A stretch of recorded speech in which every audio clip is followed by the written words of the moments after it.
Okay, this is landscape vid number 2. It's the right side of the house. We'll completely remove this whole little bush right here. Just go ahead and take this thing all the way out. The one that's on the right side of that driveway if you're coming into the driveway. All right, now moving over here to these ginormous, I can't think of the name of them right now, holly bushes. There's a sidewalk back here. It's about 2.5, 3 feet behind these. We got to completely uncover that sidewalk. So imagine coming over completely, coming straight up with them, right? Then I'd come about 3 feet off the ground. That's the height, right, of them. And then I'd come about 3 feet over from that and go back down. So imagine a 3 feet square, Dylan, right here, starting at the edge of the sidewalk, coming out 3 feet by 3 feet, running the whole length of these things. That's the only thing that really needs to remain here on these, on both of them.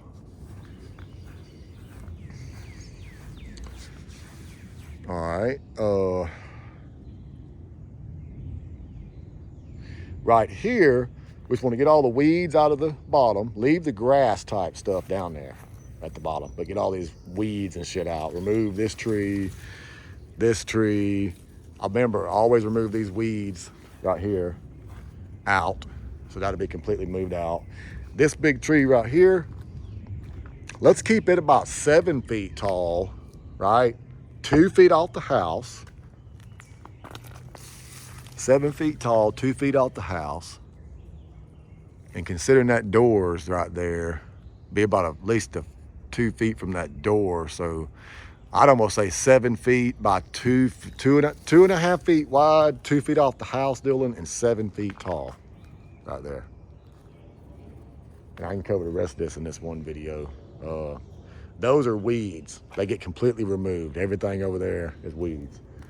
This tree right here next to over the top of the barn, we're just gonna take these limbs right here off of it.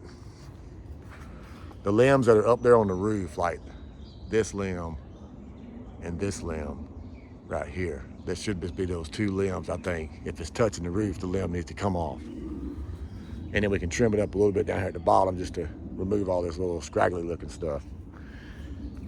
We're gonna completely leave these trees, maybe trim that little bit off the bottom right there, that little twig, that little stick that's coming up off the bottom. Remove that dead limb, but leave these trees here, they're fine. We're not gonna mess with them.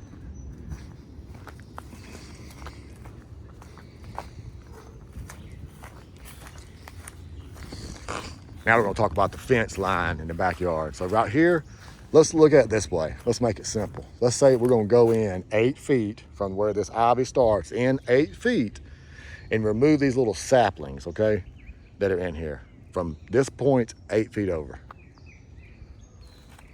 Right, all the way straight down the back right here.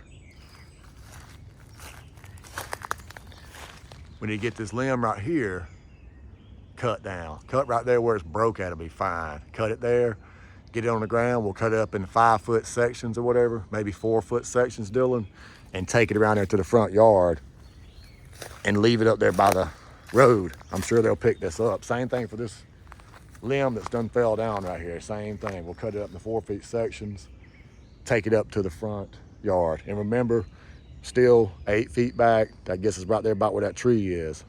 And remove all these little these saplings, not the ivy. Leave the ivy everywhere. Right here out of this little ivy circular bed in the back, we're gonna remove the weeds. We're gonna leave this tree in here. This little umbrella looking tree, leave it. And so what we're gonna have here is ivy with this tree in it, and that's it. All right, now right here, there's some more, I think it's Nandina.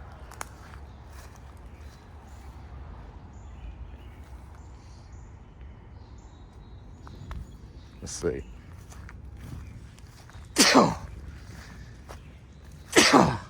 Damn. Yeah, so whatever this right here, I think it's Nandina again. Let's leave this stuff here, maybe trim it back a little bit so we got a good 4-foot walk path. That's what we can do, Dylan. Give us so trim all this shit back to about right here, okay? I think, or do we want to go ahead and just remove all this? I don't think so, dude. I think we leave it. So come over to about 5 feet right here and just trim all this back. 5 feet. So we got a good walking path, leaving the ivy here. It's fine. And do that all the way down. That'll leave these type of trees here, right? And just do that all the way down. So go straight down like this fence line like that, removing all the saplings and stuff from this side of it right here. And dude, I think, I ain't covered this area up here yet, I don't think. Let me go check. Yeah, and like right here, well, again, we'll trim this back to 5 feet, Dylan, right here. So there's 5 feet of space here. Because once you trim that bush up there, people be able to walk by that then and get back in this area of the house. So yeah, just trim this back down to 5 feet. And I believe that's going to cover, and again, like on the side of the house, just remove the ivy off the house, of course. We don't want nothing growing on the house. And we got these limbs up here on this tree. Yeah, we need to get up on the roof too, man, and take a pole saw and trim these things back so they're 6 feet. At least get them 6 feet off the top of this house.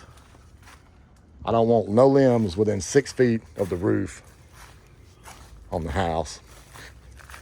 Let me get back here and get a different view of that. Let's see.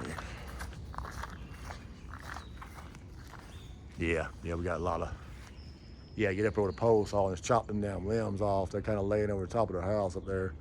And that should pretty much cover the rough, again, like the ivy growing on the side of the barn right there. Ivy growing anywhere on the house structure, period, is to go. So just a rule of thumb. That should cover the landscaping up here. And you can send this video to your guys and everybody should be on the same page, man. I'm gonna make a rough carpentry video just like this too. So we understand stuff that we can do with rough carpentry. Maybe before we even get a permit, you guys can start on this stuff.